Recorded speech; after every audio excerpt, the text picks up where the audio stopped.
Итак, во всем этом трешовом марте с его ретро-Меркурием, ретро-Венерой и коридором затмений есть одна очень классная дата, такая мощная, энергетическая, солнечная, и это 20 марта, день весеннего равноденствия.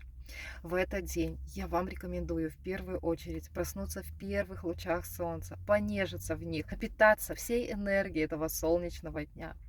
Во-вторых, обязательно расхламляйте и освобождайте свое пространство от всего ненужного. Освободите шкафы от старых ненужных вещей, которые вы давно-давно не носите. Отдайте их, подарите, выкиньте, да сожгите в конце-то концов. Освободите свои мысли, свою голову, свое сердце и свое чувство от всего старого и ненужного. Дайте тому же новому прийти в вашу жизнь.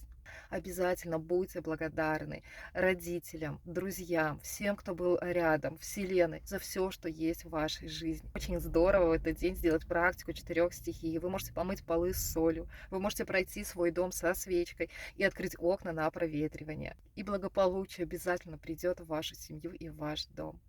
Пересылайте это видео друзьям, знакомым, родным, близким. Ставьте лайк, подписывайтесь. У меня много всего интересного.